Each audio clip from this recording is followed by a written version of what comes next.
expectations set for him. As we run on into this one, this is the first time we're going to see OMG and eStar swap sides in the series. And as we go into this, just a quick pretext that the series between BLG and V5 will be played in full after this series ends. So don't worry, stick around and we'll play it in full for you. So that'll be coming up. But for OMG and eStar, the Camille ban, that's the first thing I see. Is I see they don't want to see ZS on that again. And mid lane bans kind of staying the same on both sides. Still OMG taking away that Syndra and eStar taking away the Zoe. We're also seeing the Samira ban hold up after that Game 1 performance. So not a whole lot different here. OMG banning the Xayah. Again, I'm guessing it's signaling that we're going to get a first pick Kai'Sa coming out. But the other two picks that we're just going to keep highlighting is Olaf and Pantheon. Are one of the two at least will still be left open. Yeah, the Kai'Sa as well. You know, in that game when you get a snowball and Kai'Sa can run into a team that looks so good, and eStar not going to let that go through. So what do you get for OMG now? Do you just go to that jungle you were talking about? I think you just go Pantheon. It seems like Pantheon is a more versatile jungle. A lot of his, I'd say, scaling deficiencies have been kind of fixed with the help of like the passive armor penetration on his ultimate now, with Gore Drinker in general in his build. He always has a role in team fights, being able to kind of like peel and find picks, but Aki wanting to go more towards that Olaf pick.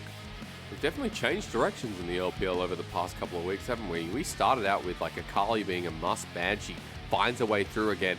Now they realize the power of Olaf, but for eStar, how confident are you taking the Pantheon here, as Lyric talked about? To be fair to the Akali pick, though, neither of these mid laners really known for their Akali pick. And you were the one highlighting New earlier in RNG, right? He was a lot more of like a bruiser. He played more of a supportive role. ZS as well on IG Young wasn't the primary focal point of that team. So it makes sense that both teams are going to be like, hey, we're not going to ban Akali. We don't expect the other team to play it. And we do just get a trade of the S-tier junglers. The other thing to look out for is obviously AD carries. Jhin is the one that jumps to mind as obviously being the highest priority left open. The other most picked AD carry is Aphelios, but we typically only see Aphelios picked into the likes of the Kai'Sa, so I don't think we should be seeing that here blind. Let's also remember things like Misfortune always hover around that A tier too, if we do have to go there. At the very least, great for team fighting. I'm going to pause because OMG have decided, all right, let's get the Galio, let's reintroduce the Aatrox that New destroyed on Game 1. And already we're changing things up for OMG. So flex pick Galio on our screens, of course, can be the support role. Very strong top side of the map for OMG, so they might have some pressure to play around, unless eStar do decide to go with the Renekton. And the thing that surprises me is just the fact that we're not having bot laners come out. Again, Jin's win rate in the LPL isn't all that good. He is the safest blind pick AD carry left available, but we're just going to have full top sides for both teams, though, you know, with an asterisk on that Galio. Are you ready? We're going to ban 80 carries, right? Is that the direction? Do you just take away everything from the pool if you're both these teams and see what's left up? For OMG, definitely not. OMG, I think you need to react to whatever eStar are going to ban here first. eStar can definitely ban 80 carries and look to just pick one on 4, and then you leave your support to counter pick, but it does look like they're expecting that Galio to be played in the support position and instead just want to take out some annoying mid laners to deal with. Yeah, another global threat, right? Because if Galio goes to support and you have a Twist of Fate mid, then the global pressure just stacks up. At the very least, we know Wooming plays this Galio, so let's keep an open mind, as you've already alluded to, Lyric. But support bans here for OMG. Getting rid of the Thresh maybe opens up the book for eStar. The thing is, as we've highlighted, that Galio actually hasn't been picked all that much into anything really outside of the Leona here in the LPL, so maybe they are signaling that they want to go for a Leona pick on 4 by banning out these mid laners. Do you then, for OMG, just say, hey, you know, if we think you're going to do that, get rid of Leona, get rid of Alistar, just to tunnel them in? Oh, well, you called the hysterics. They did get rid of the Alistar. And hey, we were both completely wrong in terms of AD carries. Didn't happen. Again, I think for OMG's bans, they have to be a bit more reactive with the fact that they are on blue side and they're going to pick second. And I would expect for eStar to lock this one in, but I'm still kind of baffled why we're not just blind picking AD carries and countering in the support option. But, you know, we have Shalcy. Shalcy's a man who likes to get on his kind of flavor of champions, and we're going to see him pull out the set. He's been banned in both games as well, right? So he finally gets it slipping through. We're seeing a lot of picks slip through on that manner as well. As OMG hovering an AD carry. We have to see what they play because both picks coming on blue side now. Tristana is something we've seen as a response, but are we going to see it blind?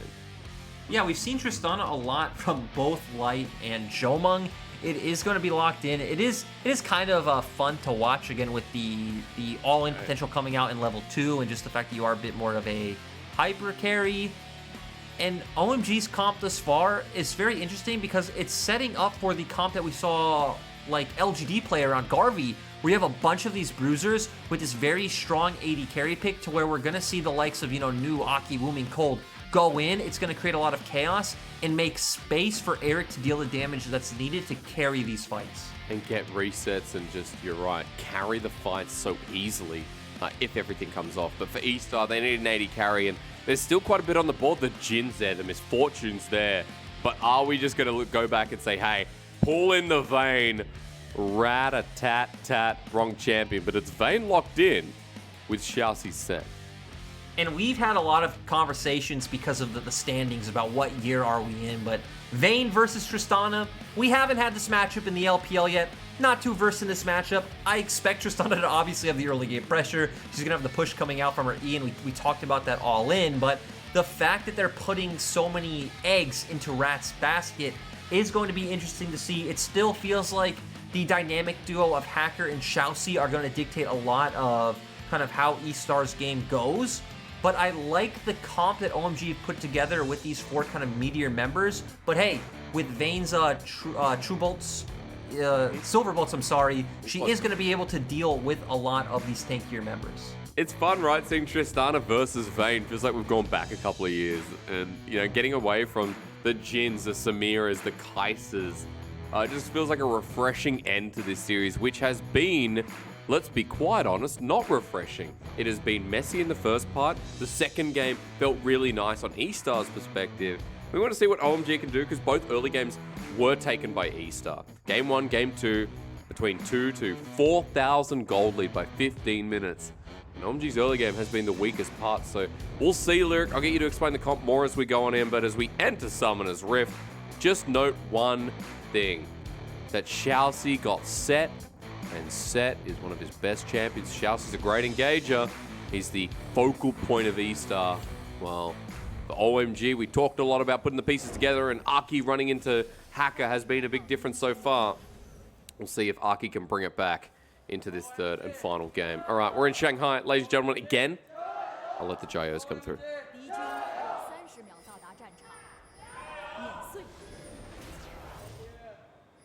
And I probably interrupted about half of them for you, but I'm sure everyone at home sitting there with their banners. We have a very different set of compositions here, Lyric. Start me with OMG again, just more on what we're talking about. You said it opens up space for Eric, but through these early lanes, what should I come to expect if we start at the bottom lane? For OMG, I think their bottom lane is where they will potentially have pressure. A lot of it's going to depend on if Xiaoxi can find that nice flash onto Eric. If he can't, Eric and Cold will definitely have push. Their mid and top lane, though, will be pressured. So that will be the avenue where, Hacker can play around for the side of eStar to look to punish OMG. And then we're just going to see... Again, it's kind of interesting that similar comps in the sense that we have 4 bruisers and a hyper carry on one side, 3 bruisers, a hyper carry, and then this Orianna on the opposite. Going to be a lot about the front-to-back team fights as before. And if we can start it now, why not? I say OMG 4 stacking into blue buff and everyone's going back and forth. Irma's like, I don't know, man. I'm going to go back to lane. See you later. And now it's a 4 versus 3.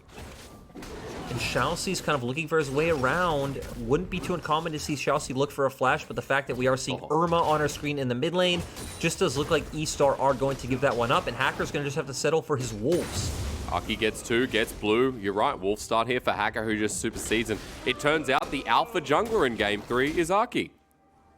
Great to see coming out from him and OMG as a whole. Again, just kind of offsetting that early pressure that we talked that eStar could potentially have on the map from some of their lane matchups. We do still see that, Renekton and Orianna do have push. Irma mostly because Galio wasn't there. Renekton going to have pressure in this lane matchup very early on. Center play used, Lyric, to interrupt you is Facebreaker in the response. Cold getting pretty dangerously low. has to pop the pot. Press the attack was activated from Rat, who he just takes an E once again to the face. So gets pushed back in this lane as Eric and Cold short will hit level 2. And I'm really interested to see how this game goes once we get to the part around skirmishing around Dragon and Rift Herald. I do like the amount of security I feel like Eric has with the zone control coming out from the Galio and just things like his jump in general as compared to Rat. I do expect to see both teams just kind of play out front to back, not necessarily having to just strictly dive on the enemy AD carry, but Aki and Nu probably could just get right on top of Rat, and then eStar won't have that much damage to be done to the rest of OMG's comp. That's right, and you know, the later we go as well, like people like the Pantheon, the Renekton aren't going to amplify any of that damage. If we are talking that 30-40 minute mark. Same can be said, of course, with Aki on the Olaf. Of course, you know, Galio we're not going to be talking about much, but it is exciting to see the hyper carries in the AD carry position. That's a face breaker once again. Silver Bolt's close to getting that last hit. And Buster Shot passive is, or rather Explosive Charge passive used well. Xiaoxi getting low, he just used the Haymaker, so it doesn't have it to hit right back. And that's a beneficial trade, taking the flash from eStar's support. Overall, really good stuff coming out from OMG. Been a very close back and forth best of 3 so far. We're going to see Hacker pair up with his top laner and now potentially going to look for some deep vision into Aki's jungle. But with the wave pushing back, Hacker might be patient, but I do expect him to just get this recall off and go start clearing back his bottom side jungle. Yeah, Hacker, especially since he's behind the curve bit, but he's going to commit. He cancelled his back. Now that could be huge as Conqueror comes through. Nu in a bit of trouble. Almost getting solo killed by Nu as he jumps on in. Hacker luckily sticking around, but there's no kill. Nu has to burn the flash, but so does Hacker, who gets pretty much nothing for the trade.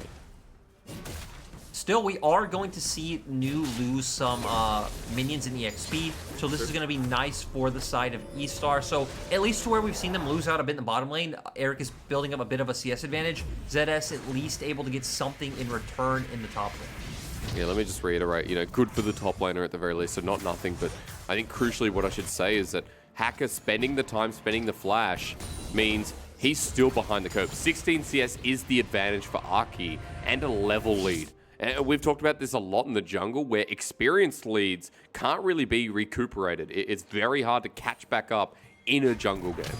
Especially when we're talking about the fact that, hey, OMG have pressure in their bottom lane. We hit on the Galio and Orianna matchup before, right? Galio quickly gets to the point where he just ignores kind of the enemy control mage, throws out his abilities at the wave, and moves. This is going to set up for a very easy dragon for Aki if he just wants to, you know, path towards the bottom side and look for that objective, which should be uncontested in my mind from eStar. You've got a pickaxe on the Tristana, and look at Rat, he hasn't backed yet, so there's definitely a damage advantage this early on. Plus, we know what Tristana does in closed environments. So, Dragon there with Scuttle secured, but Aki's towards the top side for now, where Hacker's finally found his first reset to give him Phage, and still behind the curve. Aki right now on a marathon through that jungle, and still has one more camp to clear, and then potentially that objective. Exactly, Aki just kind of like following his camp's respawn timers to a T. I do expect him to potentially go towards the bottom lane. We do see topside Scuttle spawning, but the fact that this first Drake is so free for the side of OMG, I would like to see them take it. We're already seeing Looming Shadow around the bottom side river, and they do have double control ward as well. He's holding in Fog of War. This is nice from Wooming, thinking he's roaming, but tagged by the Undertow. Wooming wanted the Justice Punch. Luckily, Irma gets phase rush and gets out of there. As the wave gets cleared, now opportunities open up for OMG again, and as you said, free as a bird. This just enables it more. And we're going to see Hacker look towards the opposite side of the map. The Scuttle Crab is coming up soon. We haven't seen ZS's wave, so I'm not quite sure if he can realistically go for a dive. Nu is full HP and also has his ultimate, so it probably would be a bit dicey. But at least we'll get a bit of XP back, and actually Irma's making his way up. But Wooming is ultimate. Wooming is ultimate, Hysterics. Okay, all right, well, let's see. At the very least, I'm not feeling good about this. Yeah, okay, they stopped. Neither were they, obviously, otherwise they wouldn't have backed away. And meanwhile, if the play gets dismantled, then never mind, Wooming pushes again. Aki takes back the camp that started it all and continues his run. And great to see from OMG force the level 1 invade and they've just used that to map out Hacker's pathing, find advantages they probably shouldn't have had, and they've done a great job at controlling this early game so far. And now, with a kill onto Irma as a possibility, flashes away. Ignite was put down by Wooming, but he has Unsealed Spellbook. That means Teleport will be opened up. Irma now without any summoners in this lane. Yeah, this is going to be another point where they can keep playing around, right? We talked about how Galio having the potential to set up 4 ganks from Aki, so those are plays you can start to look for. I'm also just so interested in the fact that we haven't seen Rat recall yet. He's still only sitting on that Doran's Blade. It's like that solo queue experience where you're like, well, they keep pushing the lane. I don't want to back off just yet as Shousey gets a face breaker, but the interaction is Eric can get cancelled mid-rocket jump, but you just have to save it for after the face break is used. So he gets away so easily, maintaining a 10 CS lead down in this lane with the pickaxe. Overall, just kind of doing their job, just providing safety for Aki to be able to do what he needs. In terms of mythics, I would expect to see Rat definitely go towards the Kraken Slayer, probably with the way that OMG's comp is built with a lot of these like beefier and tankier members. For Eric, probably the same thing. We have seen a lot of Gale Force coming out on Tristan as well, which is what I personally like to see with, again, just the amount of mobility you already have in your kit. It's something that, especially this game, that could be a really fun interaction running after, you know, people like Shousey, getting past him with rocket jumps. So we'll see at the very least. Starting with pickaxe is going to show us one thing, but on the top side, Aki already picked up the Dragon. He's now moved to the Herald. It's 9 minutes into the game, and Herald's going to reset a little bit as ZS draws it out, but Hacker's here, still with the level disadvantage. The thing is, Shousey's at base, so Shousey actually has the ability to start moving towards the top side first. Eric and Cold have the bottom lane push, so they could match. It will equal out to being a numbers advantage for OMG. Even if Eric and Cold don't fully commit, if they hover in Fog of War, eStar need to treat it like they can be there. Yeah. That's what Fog of War, you know, does so well, right? Or rather, what OMG's been using Fog of War. I was going to say, that is what Fog of War does. Fog of War is the biggest 5-head in the game. At the very least, what I was trying to say is Wooming was using it well. You know, OMG through this series, trying to use the lapse in vision from eStars to try and force a play. This game, a lot easier when you're ahead, of course, but, you know, Wooming pushes a wave, leaves, and you can see, as Lyric was talking about, Eric and Cold doing the same thing. There's a CS discrepancy in the mid lane as well. Just to be noted, top side is what we talked about, and that's why the eStar aren't that far behind in gold, despite bottom lane having an advantage, despite the jungle lead that we've been talking about all game long. And chat, I know you're a bit sad that there's no blood. You might be falling asleep, but don't.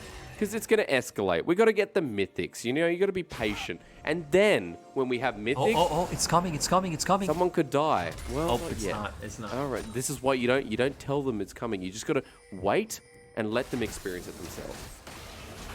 Okay. I mean, we are seeing cold posture on the map. It does look like something could be on the way, but just gonna hover for Wooming. Wooming is going to get the wave push, and now we're at the point, right? I expect the next thing is OMG are just going to look for a place to drop this Herald. I think the best place I'd like to see is just bot and put the place onto the Tristana, who's going to be your team's main point of damage. They might look to do what they did last game of, not what they did, actually what eStar did, where you drop it mid and it allows you to start playing around both quadrants of the jungle, especially with the fact that you do have a global mid laner. It's kind of funny that we're seeing OMG play in such a similar way to what eStar did last game. It's right. It's kind of like a learning experience. Like they've taken away something from what eStar have played their early games and applying it themselves. Hey, I like dropping it towards Eric though, because this is the carry you talked about, the hyper carry for OMG. And he pushes down turrets so far, so you can see, played almost there is Shousey. Oh no. Well, worth a shot. Okay, back to the drawing board, you lost the turret. To be fair, he has Hex Flash. It's not the biggest loss, but OMG are going to be able to secure this turret anyway, and it should equal out to another Drake as well. There's no solo kill here. Irma still doesn't have the damage. Wooming uses the W as well to get rid of some of it, as Aki just shows mid, and immediately Irma has to back off. And now OMG sending the rest of their members mid to gain prio again, and they're just going to use this to turn back towards that dragon. I will say, just back on the Shousey play, you know, Hex Flash is obviously better than Real Flash, so that's probably why he wasted it, to get Hex Flash as soon as possible, so it's just such a 200 IQ move. Hey, Dragon goes down.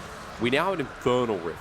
So that's going to feel pretty good. 2 Dragons to go here for OMG, and they've continued to control the early game, now with a 1,000 lead after getting the bottom lane turret. And Chelsea's trying to move around, but eStar just grasping at straws, it seems. Yeah, I don't think they're able to pull off this dive. The fact that News level 10, plated steel caps, has ultimate up. You don't know where the other members are. Wooming has a global ultimate. Like there's so many reasons why eStar shouldn't look for this topside dive. They're just going to set down some vision because Chelsea did have tempo coming out from base. But now we are going to see the expected lane swap coming out from OMG, putting their artillery piece in the top side, which is able to start taking this turret. And it's probably going to be just the same game plan from OMG, right? Wooming's going to keep shadowing for the bot side. We're going to see Aki continuously path towards that bottom lane. You're going to put a lot of pressure on this turret, try to break that one down in time for something, whether it is the next Dragon or the next Rift Herald. Can I just come back to Eric? Because I've noticed the Kraken Slayer there. Are you a bit sad we don't see the Gale Force considering? I'm not sad. I always just think it's fun to see like the amount of skill expression. I love it, especially for Kai'Sa when we see like an ultimate and then like Gale Force is even further off our screen. These champions that already have dashes. It's quite fun to watch, but Eric going for the most amount of DPS possible, which when you are a more one carry threat oriented team, which feels weird because Aatrox and Olaf will definitely deal a lot of damage, but in the late game, Eric, Solar Flare's coming down. You know what? Chelsea's dead. First blood goes over to the Tristana. And all of a sudden, Hacker's in as well. Shockwave used that whiffs. Eric saves the rocket jump. And eStar look out of sorts. For us highlighting as this the MVP of eStar, bit of egg on our face so far. Hysterics. Chelsea not having the performance we'd expect. Nope. Honestly, I don't know what he was going for. He just kind of walked up out of nowhere, up to 4 members. The rest of your team isn't there. Sure, Hacker has ultimate, but I don't know how he didn't expect to just get bursted out immediately. Yeah. Well, there's still first blood, and you gave it over to Tristana, so that's not great. You know, that's not great. And now for OMG, you know, moving this top side, that's a good steal for Hacker of his own buff. As the engage starts, teleport there, over the wall, Eric comes in, great condemn from Rat, but meanwhile the fight on the other side, Chelsea works his way in to maybe be dead again. The undertow landing the first time, the second time, and New on the Aatrox. Oh my god, the dunk comes on down with a rocket jump on top of that. Eric resets City up there while Hacker's bloodthirsty. These two teams can't help it. They're like, let's go back to game 1. A double kill for Hacker. And it's 4 for 3, but OMG, still a bit of a win. Yeah, this was all over the place. Actually being a 3 for 3 overall, but we talked about how these compositions do function somewhat similarly, just like in Game 1, even though the comps themselves aren't like Game 1 comps. And it seems like, hey, if OMG and eStar come in with these similar 5v5 oriented teamfight comps, this time being much more melee oriented and scrappy and brawly, it's always going to end up about the same. We see OMG going 2 different directions at first. We see Eric going forward topside to where the Galio starts going down. New having a really nice play here. Does hit all 3 Qs, I'm sorry, to land this kill onto Irma. Does pick up that kill, but again, in the end, 3 for 3 overall. Yeah, Tristana died, Eric died. We didn't get to see it. I feel like we've been baited by our observers, but let's just assume he took 2 turret shots, tried to jump out, and probably died after killing Rat. So still got the kill, and you know, at the end of that play, the reason I say that it feels so OMG favored, despite Hacker getting kills, is because this big hyper carry lyric is still making progress with gold, is almost at 2 items here as well. We've also seen what an Aatrox can do in that very first game, so not going to feel great with that one. Interestingly, we have Irma going for the Liandry's Anguish this time around, so again, a lot more about burning down these speed fear members. I think it could have been an expected build coming into this game. Dragon coming up in 45 seconds. OMG have control of the mid wave, so they're going to be able to take vision more aggressively. But you know what I've learned in the LPL? Once teams fight once and get the feeling for it, like, you know, tasting the blood, they go, this is actually not bad. We should do this again. It's like first when I went to Hot Pot and had, I think it was duck's blood or pig's blood, and I was like, oh, I don't know about this. But I bit into it, and the taste, the texture was fantastic. I have it every time now. So eStar, maybe go back to that. Hacker with 2 kills with Gore Drinker can kind of go through that journey himself. But right now to Herald, that's the question. OMG grouping up mid.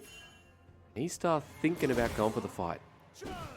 We do see that OMG do have control of bot waves, so they are going to be losing out on something. It does give Nu an easy path to rotate from. Rooming does have both his ultimate and his TP, so this will definitely escalate into a 5v5. Again, I expect it to be front to back from both sides. If 180 carry missteps, they should get collapsed on immediately. We have both summoners from Rat and no summoners from Eric, so that's probably the most important thing to note. Chat, I know you have a brain. Listen to what Lyric's saying. One misstep. That's what we'll be looking out for, especially for the likes of Rat.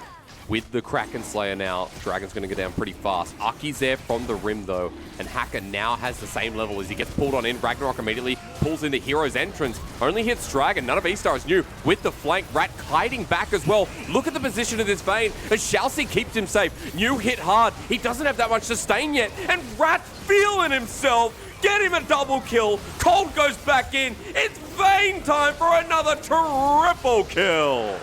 Rat coming in massive, and a lot of this is off the mistakes from Aki getting chunked out so low. It turned into what was just a 5v4 for the side of eStar. And guess what? Even if we do have like 4 bruiser composition versus the 3 bruiser comp, if you have less numbers, Rat gonna be able to dish out more damage every time. Still nice plays coming out from him. We saw ZS doing a nice job of kind of playing that frontline role. And now eStar getting back into a game where they really didn't have any map pressure early on.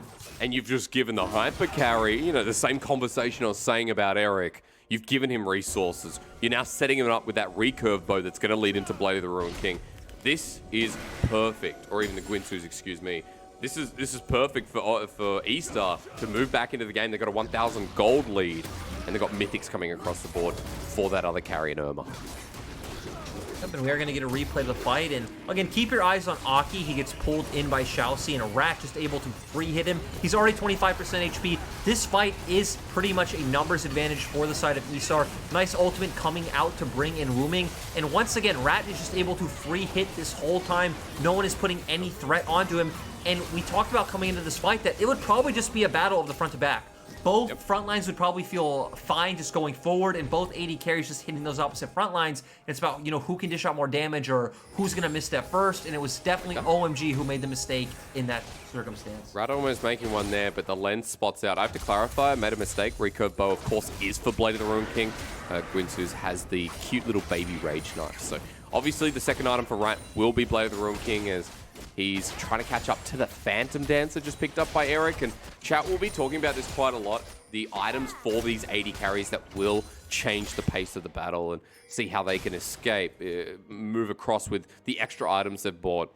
But for now, eStar's focus and OMG's focus is just bashing down these turrets. So we'll have that discussion another time, while ZS will be the first here, and the Galio up in that top lane, Wooming will pick up the other one. Yeah, just ultimately going to be a trade. I do want to hit on that Phantom Dance real quick, because I feel like that item will be very crucial coming into these team fights where, of course, your basic attacks grant pretty much ghost. You get the 7% and you're able to move through minions. So going to be extremely important for Eric trying to kite out the likes of Pantheon, Set, and Renekton. Also getting the 40% bonus AS when fully stacked is just going to be insane, comboing with this Kraken Slayer as well, being able to dish out all that true damage. So really key pickup for Eric, and it's really going to come in crucial in the next team fight. I think as well, people need to remember that there is no defensive capabilities, but for just dueling and DPSing, it just feels like such a great item. Eric level 11, so is Rat, so level 2 of the ultimates, especially the Buster Shot, is going to be interesting to watch. As you guys can't see it, but I can tell you one thing, the Colonel has flipped to eStar. He's at about 57% right now, and that to me gets me geared up for the next fight. Infernal, 1 minute 50, chat definitely awake by now. After seeing all the blood, and even now, let's wake up a little bit more. ZS has found you, and he's out with the World Ender. Batman flies over and manages to escape in the end. Luckily for him, that cooldown should be up by the time we do get the next Infernal Drake, so not actually missing out on too much. I was scared that Hacker was going to look to flash and overextend for that kill. Thankfully, he didn't. Both top laners and junglers just going to be able to walk away scot-free from that. We do see Irma able to put pressure up towards the top side with the fact that Shalcy is hovering through River. eStar also setting up a lot of vision, just complete river control coming out from eStar. They're able to push out both side lanes, and it's really nice to see. Really is. I think as well, like showing us control. We can have that discussion again where, you know, where we put eStar, where we put OMG. It's tactics like this. It's side lane control, to reiterate, that a lot of teams fail in certain compositions, if that's fair to say. As Herald's going to be put mid, maybe something we can bring up yet again. This Herald's being put down 45 seconds before Dragon, so it must have been timing out because the ideal timing would have been, you know, maybe 20 seconds before. Yep, still, like you said, probably about to time out. We are hitting 2 items for certain key members. We already talked about bot laners. Boy of the Rune King is picked up by Rat. We do have the Zhonya's Hourglass for Wooming, so could potentially buy more time into this upcoming team fight. New is just going to outright look to TP. Actually, both top laners. In response, ZS has to TP since New is already here. And OMG will be the team to at least have control of Drake first. Dominus is about to come up. ZS will not have the ult for the start of the fight at the very least. Xiaoxi's running on in. He has his real flash back up and available again. If OMG get this, they'll move to Soul Point. New's over by the flank in a position that, Lyric, you've talked about for good Aatrox players. You want to play the front line, you want to play from that flanking angle. And that's exactly where he is for now, with ZS matching him. Dragon's been started. Hacker walking in. Xiaoxi here as well. Cold with the Zenith Blade. Flashes in. He wants the backline. He's on the Rat. And he's set up the heroic entrance. Wooming flies in first. Eric's having a good time now as well. And they're in a choke. Rat trying to outplay. He hits Eric once, twice. Tumbles away. He's gone invisible. He's run out of his ultimate. And New's taken him down. That one was carried by Cold as he sets up the engage. Hacker's the only one left. And you know, even with Gore Drinker, he's soon to drop. Take it all. OMG are back in the game. Still 9-9 in kills. We pretty much see the reverse of what happened last time around. Cold finding the massive engage, like you said. Very well played by OMG overall. This is going to equal out to the Dragon. Sadly, if Eric was up, they could have even potentially looked to start a Baron play right now. But at the very least, they take the Dragon, recalls are going to come out, and we can start putting down some vision in the topside river and starting to play around that topside objective. Lyric, we're going to have a look at this fight again very shortly. And, you know, I've been focusing on Rat a lot of the time, but I think Cold makes the play with Wooming's ultimate on top. As they get a turret, they get Soul Point now. And we'll have a look at it now because eStar got engaged on well here by Cold. Yep, nice. Zenith Blade in, flashes past it and goes straight onto the Orianna. They burst him out immediately. We see the exhaust come out onto Rat as well to stop him from being able to dish out that maximum DPS. This is where it got scary in my mind. I thought, oh my god, is Rat going to be able to do it? But New coming in clutch, hitting a lot of these Qs, Eing forward as well. Once they're able to shut that Vayne down, there was really no hope for eStar in this fight. Rat getting exhausted. Key summoner used onto this Vayne too. And eStar now down by 2,000 gold. The swing, the ebb and flow of this third game continues on. And while I mentioned Soul Point, let's not also forget that things can be swung around if eStar want to start up Baron, which is what they're doing. There's a ward in pit though. They haven't done their due diligence, and even on the scuttle, they don't care. They're still starting it. New doesn't have TP though, Hysterics. He has to walk the long way here. True. So for OMG, they're going to have a man down at 4K. This is going down fast with the help of Rat, who's doing this true damage to the Baron. The steel bolt's there. Set can't get the ulti. Xiaoxi, it's stolen. Walk right on in. And Aki just says, oh, thank you for the leash. As eStar now have to kite back. Look at Rat. He's still alive. New wants him, but he's safe. New jumps on in, and he's going to die. While eStar, they may not get the Baron, but the team fight with Eric, the only one left alive, is definitely theirs. Hacker on the chase, and Eric waiting to rocket jumper. Q again. Sniped down, and OMG erased. Massive win from the side of eStar. Doesn't matter that they didn't get the Baron. They're going to pick up all the kills. Should be able to get some turrets and more gold off of this play as well. And it's just kind of disappointing, right? Because New wasn't there, so it doesn't matter that Aki got the steal. They still had to funnel in to try to get that steal. It was numbers disadvantage on their part. eStar were able to turn and say, okay, we're going to clean up this fight. Tristana getting bursted, pretty much having to walk away so early on. And yeah, minus 800 gold Baron play coming out from OMG. Not the greatest, you'd say, is it was OMG who walked in and look, just walks up and steals it. But still, looking at your minimap, Aatrox isn't in this fight, and they had to funnel into a very awkward choke point, which is great for the side of eStar. We also can see off on the side that Tristana somehow did get chunked early on, and it just led to a clean sweep from the side of eStar. Now eStar back into a pretty much 2K gold swing. I said this, the ebb and flow of this game has continued on, and what more can you say than eStar now in a comfortable position again? Question mark. It's 2 minutes till the Infernal comes up, and we're just going to farm and wait for the next fight. Look, Hysterics. No one is in a comfortable position. OMG are on soul point. eStar, sure, they're winning in gold, but, you know, both of these guys, palms sweaty right now, nervous. That next team fight will completely decide this game, most likely, so... yeah, we're going to come down to execution, going to come down to who can find that clutch engage that we saw Cold find this time around. Of course, Xiaoxi was the one who found it in the first Dragon fight. Who's going to find it now? Who's going to throw next? Who's going to be the best? I don't know. I don't know if the word best was rightly used there, but I'm just going to wait. I'm going to gear up for the next minute and 20. I've run out of Vegemite on toast. I had 2, Lyric. You didn't accept my offer to have one to gear you up for this game. But I think it'd be perfect right now. It's actually just real quick tangent. It's really weird to look down at the scoreboard and realize that Hacker is 7-1-4. It's been, again, OMG were doing a great job of controlling the jungle in the early game, but of course, off of some of these recent skirmishes. He's got Ragnarok. He can't be sunned down. He can just run this out, but it depends. They're going to use the hero's entrance right down as well. OMG for the counter engage. Xiaoxi ults out Wooming, which I think was just shocking. And now, looking in the backside, Aki's still getting chased. Well, it's an absolute mess. Eric and Rat are still alive, and I'm trying to find Rat. He's up here, onto Wooming. The Vayne needs the Silver Bolts, gets the true damage, and down will go for a double kill. Eric now trying to run away, and the Vayne better, a triple kill to follow suit. Xiaoxi on the chase, and this series has just been the epitome of League of Legends. Xiaoxi over the wall. Eric, does he have another rocket jump? The real question. He wants to turn the play, and he will in a second. Is he going to die? Yeah.